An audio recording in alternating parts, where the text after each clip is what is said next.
Halo semuanya, kali ini kita akan mulai sesi baru lagi, yaitu tentang yang namanya pemrograman dasar. Dan di sini kita akan langsung belajar menggunakan dua bahasa, yaitu Java dan Python. Ini merupakan rekaman rangkuman dari mata kuliah pemrograman dasar S1 Sistem Informasi, Fakultas Teknologi Informasi, Universitas Kristen Maranatha, Bandung, Indonesia. Tanpa panjang-panjang, kita akan langsung mulai. Oke, sebelum masuk ke apa itu Java, apa itu Python, dan sebagainya, kita akan lihat dulu apa sih yang dimaksud dengan program. Jadi program itu adalah kumpulan instruksi atau perintah yang dapat dimengerti oleh komputer. Pemrograman adalah kegiatan membuat program tersebut. Ngapain kita buat program? Pasti untuk menyelesaikan satu masalah. Misalkan nih, oke penggajian. Penggajiannya manual, saya pengen bikin jadi otomatis. Berarti itu menyelesaikan satu masalah. Nah, biasanya ketika kita melakukan pemrograman atau membuat program, maka kita perlu mendesain yang namanya algoritma. Algoritma ini perlu disusun terlebih dahulu sebelum kita bisa membuat programnya. Jadi, kita udah tahu dulu nih kira-kira nanti langkah-langkahnya seperti apa. Membuat program itu bisa dianalogikan seperti koki membuat makanan. Artinya apa? Dia perlu langkah demi langkah, dan langkah-langkah tersebut harus sifatnya spesifik. Program juga sama ya. Program terdiri dari berbagai instruksi, dan tiap baris akan dieksekusi oleh komputer.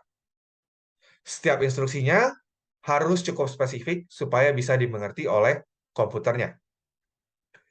Itu inti dari pemrograman. Nah, membuat program, sama yang tadi saya bilang, seperti koki membuat makanan. Artinya apa? Artinya kita bisa beda-beda. Ada yang gampang buat programnya, ada juga yang susah. Contoh nih, kalau analogi membuat makanan, kalian pasti banyak nih teman-teman yang bisa membuat mie instan. Tapi hanya sedikit yang bisa membuat rendang. Kenapa? Karena membuat rendang lebih kompleks. Langkah-langkah yang dibutuhkan lebih banyak, bahan-bahan yang dibutuhkan pun lebih bervariasi. Sama seperti program komputer, gitu ya.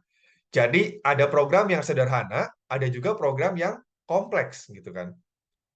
Tapi biasanya program yang kompleks itu juga dia memecahkan masalah yang lebih besar atau lebih banyak.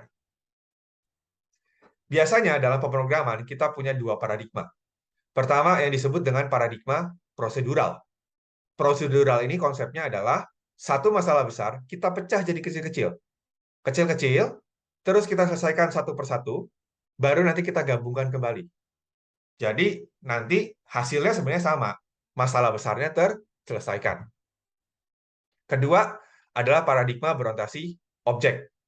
Jadi dia menyelesaikan masalah berdasarkan objek-objek yang ada.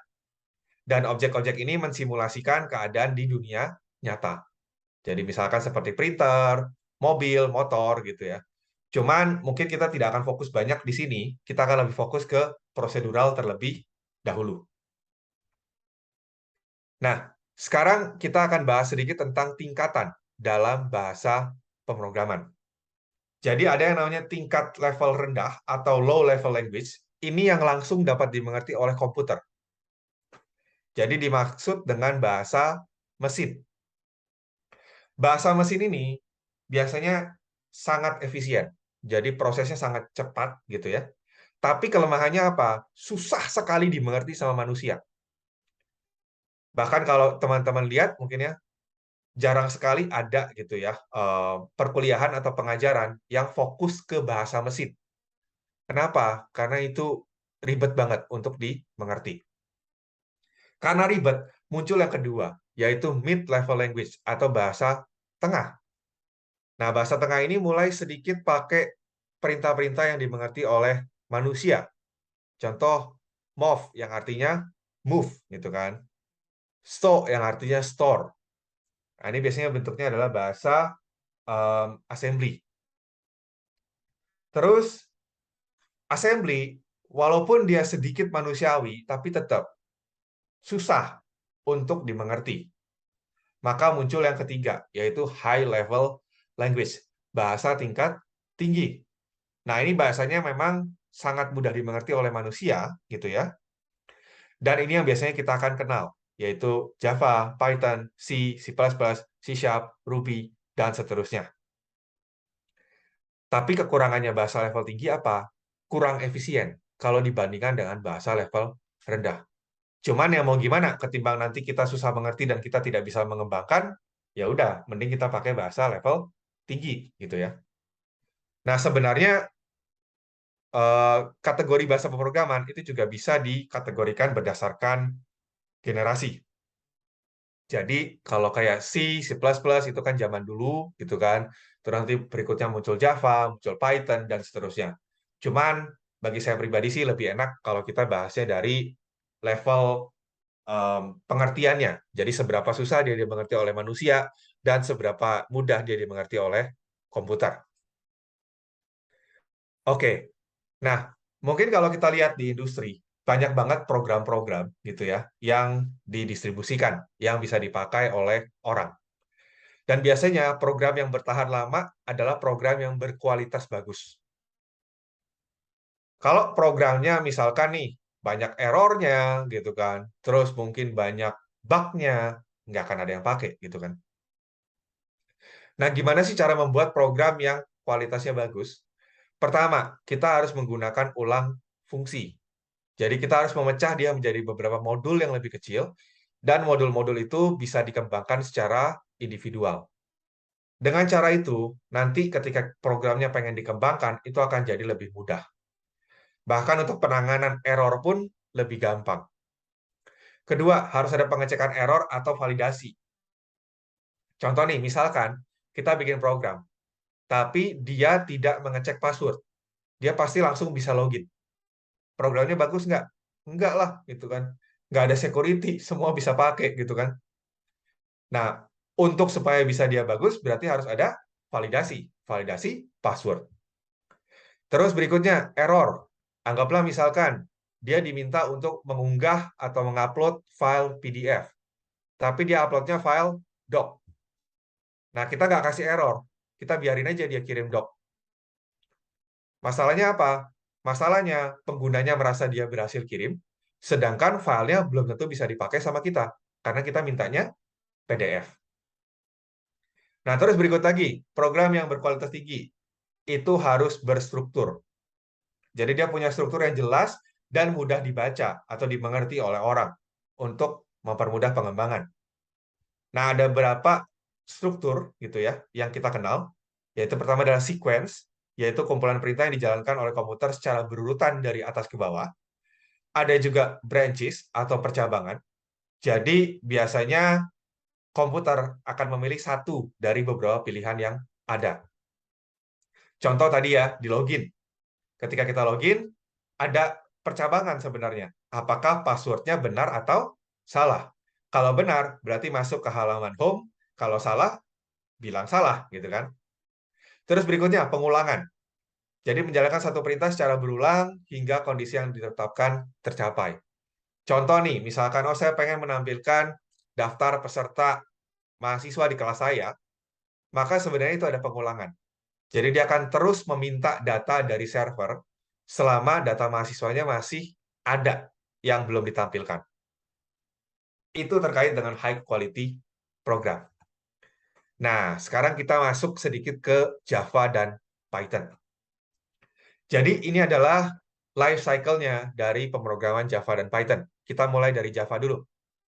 Java, nanti kita buat kode gitu ya. Lalu kita compile dengan yang namanya JDK. JDK, dan nanti akan muncul yang namanya bytecode. File bytecode. Biasanya ekstensinya adalah .class.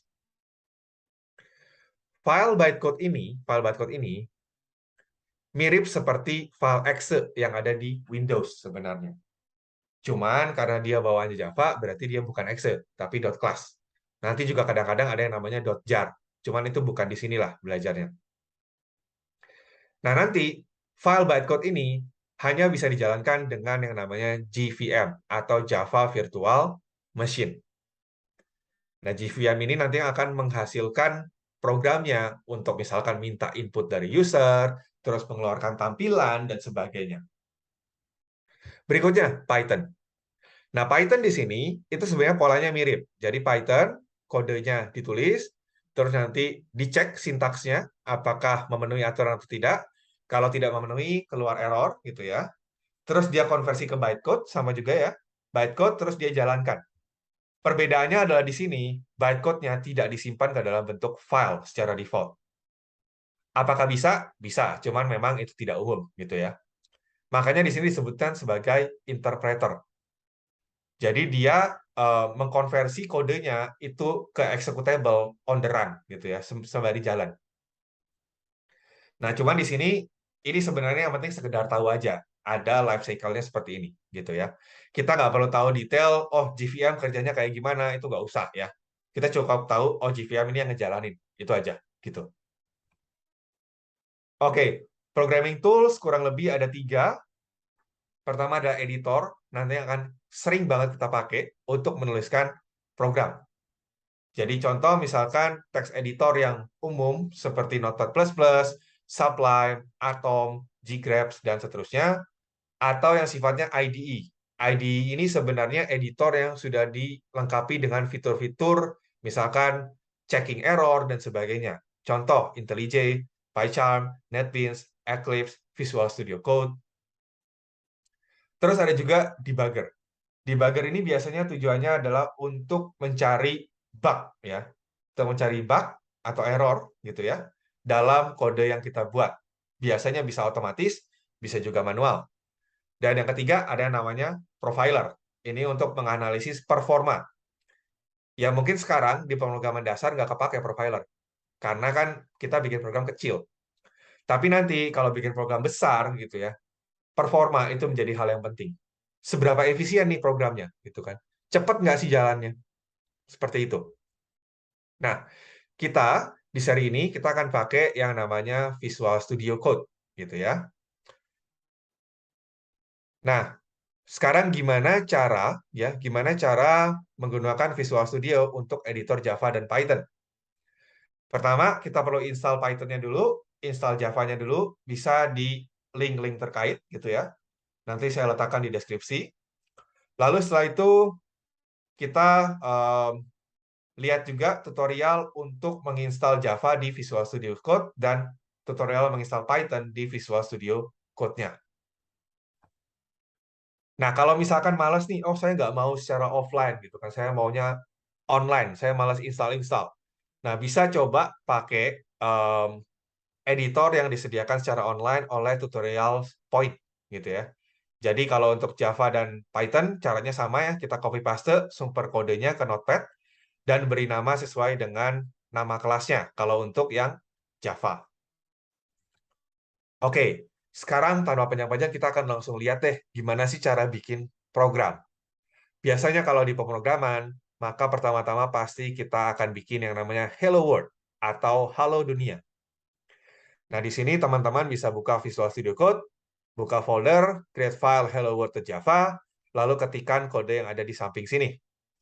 Dan kita akan langsung bahas satu persatu. Ini kerjanya ngapain sih? Oke, baris 1-7 itu adalah komentar. Komentar ini biasanya menentukan atau menjelaskan kodenya ngapain sih, terus siapa yang punya, dan terakhir di coding kapan. Versi berapa nih? Jadi biasanya, oh misalkan ini terakhir saya coding di 15 Mei 2018, gitu kan. Nah, itu ada ditulis di situ. Terus berikutnya, lihat di baris 8. Ada public class Hello World. Ini artinya apa? Nah, jadi setiap file Java itu minimal memiliki satu buah kelas. Dan kelas namanya itu selalu diawali dengan huruf kapital. Jadi kalau tadi public class Hello World itu hanya kapital. Dan nama filenya ini harus sama dengan nama kelasnya. Jadi kalau tadi kelasnya Hello World, maka dia harus ada di helloworld.java. Berikutnya, metode utama. Jadi metode utama itu di line 9. Public static void main string args. Nah, ini memang bentuknya sedikit kompleks, tapi ya udah ambil aja, telan-telan aja. Nggak usah dikomentari dulu. Jadi nggak usah dimengerti dulu. Intinya itu adalah metode utama. Itu adalah hal yang akan dieksekusi oleh program. Dan apa yang dieksekusi oleh program? Bisa lihat di line 10, yaitu mencetak hello world ke layar. System.out.println itu bilang bahwa, hey, print dong, tampilin dong hello world.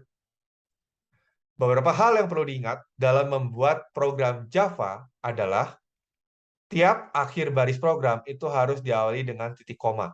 Jadi kalau dilihat tadi, system.out.println, perhatikan di belakangnya ada titik koma.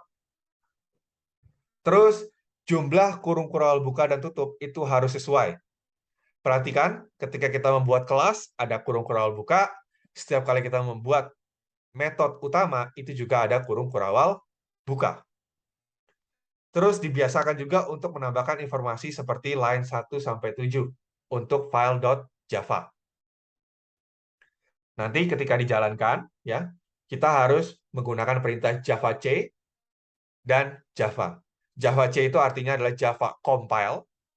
Jadi ini prosesnya mengambil file Java, mengubah menjadi .class, ya, bytecode istilahnya. Nah, setelah itu bytecode-nya dijalankan gimana caranya? Caranya adalah Java spasi nama bytecode-nya. Kebetulan nama bytecode-nya biasanya sesuai dengan nama kelas, yaitu hello world. Sekarang Python.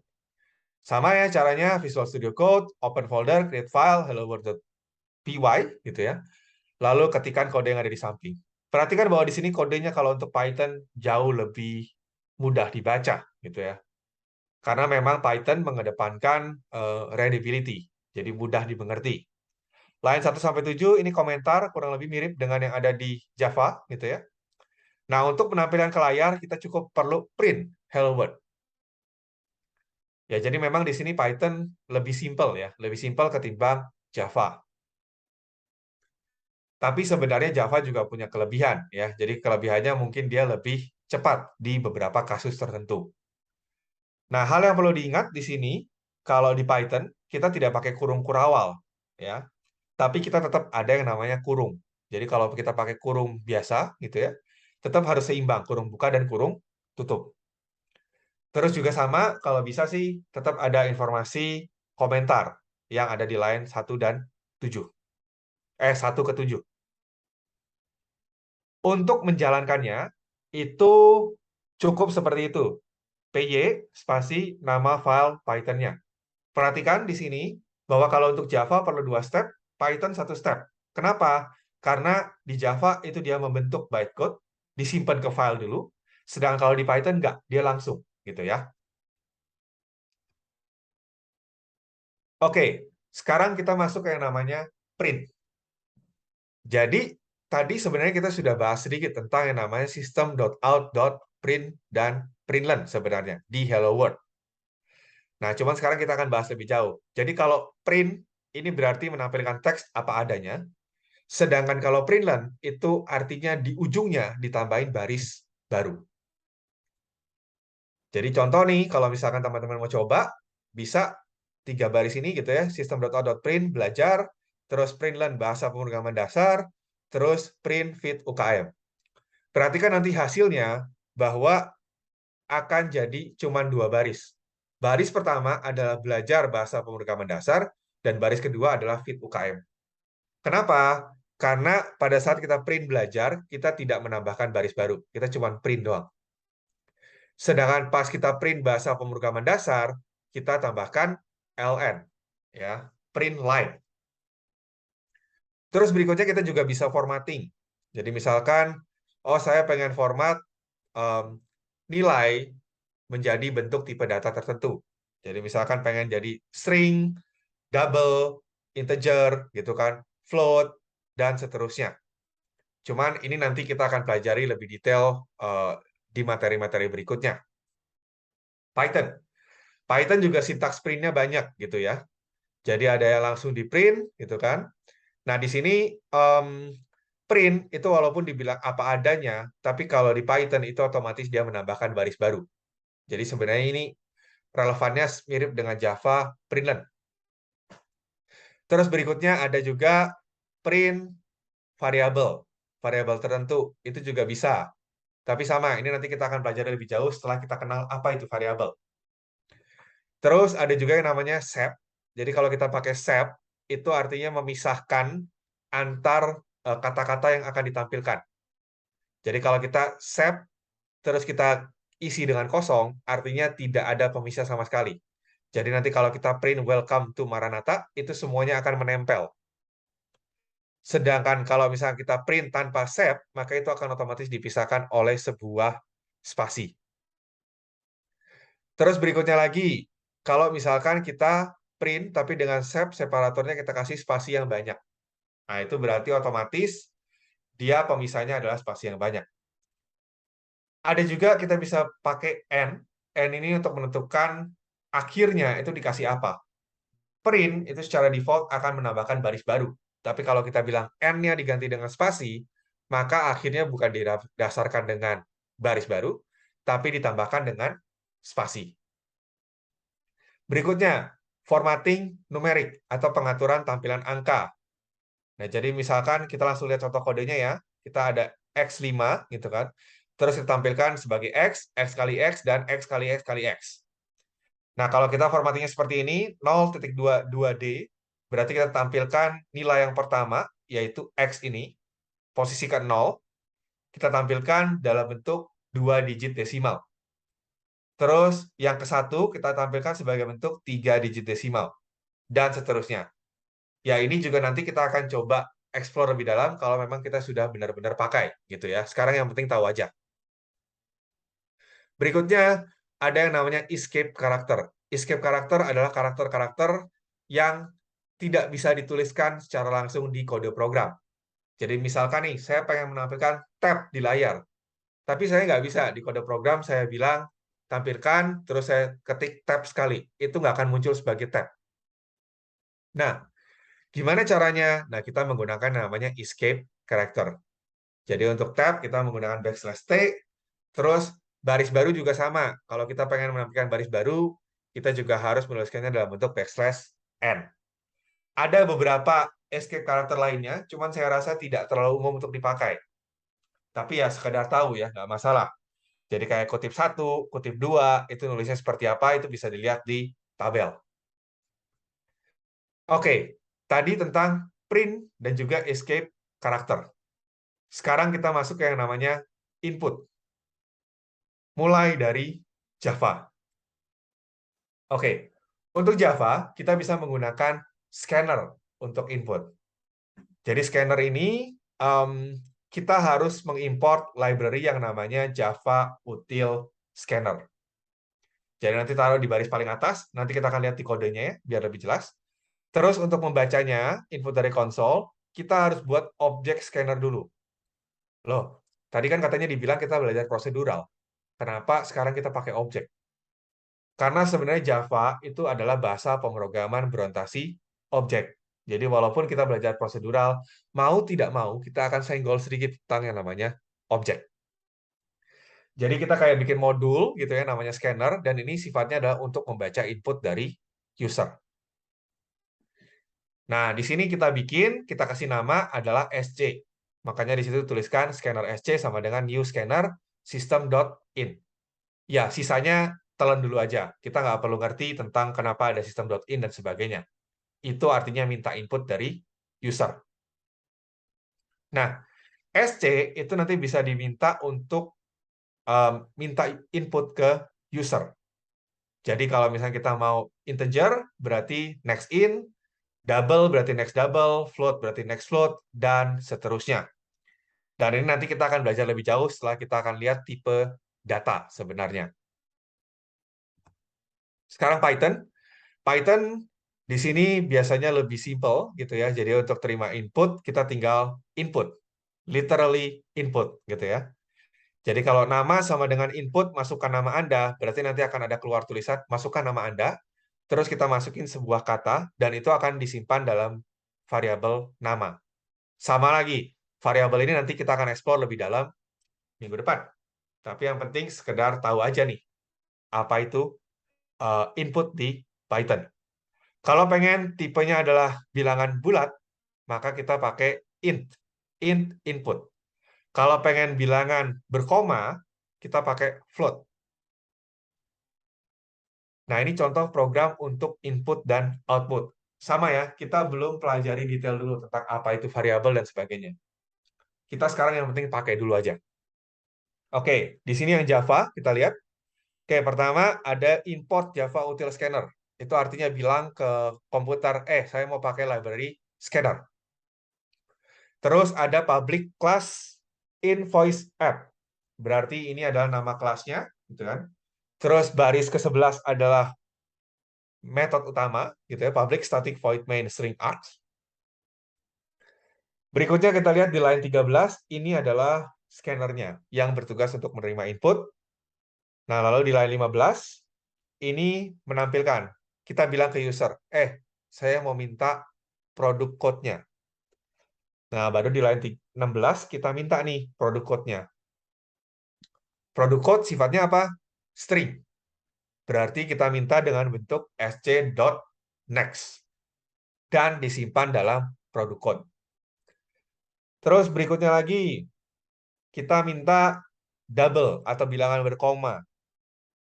Kenapa kita minta bilangan berkoma? Karena ini untuk harga. Jadi kita minta sc.next double. Dan disimpan di variabel price dengan nilai double. Berikutnya lagi, quantity, jumlah. Kalau jumlah pasti bulat ya. Kan nggak ada gitu kan. Jumlahnya berapa? 10,5 pak. Itu kan aneh gitu ya. Jadi pasti bulat, makanya di sini next in. Dan kita simpan dalam bentuk integer. Terus kita hitung totalnya. Totalnya berarti harga dikali jumlah. Dan kita tampilkan sebagai hasil. Yaitu kuantitinya berapa, produk code-nya berapa, harganya berapa, dan harga totalnya berapa. Oke, sekarang kita lihat yang Python. Python, perhatikan di sini, kodenya lebih simpel sebenarnya ya. Kita tidak perlu bikin program utama. Terus di sini langsung gitu ya. Produk code sama dengan input. Karena kita mintanya dalam bentuk kata-kata. Dan di sini kita bisa bilang enter produk code. Jadi nanti keluarnya dia akan minta ke user, produk code-nya masukin dong. Setelah itu dimasukin dan akan disimpan dalam produk code. Terus berikutnya price, harga. Sama ya, jadi harga di sini kita pakai float input, sedangkan quantity kita pakai input. Nanti kita hitung hasilnya di total, dan kita print hasil akhirnya seperti apa. Ini kalau dilihat sebenarnya ketika dijalankan, programnya hasilnya mirip-mirip ya, nggak beda jauh. Oke, seperti itu saja. Terima kasih.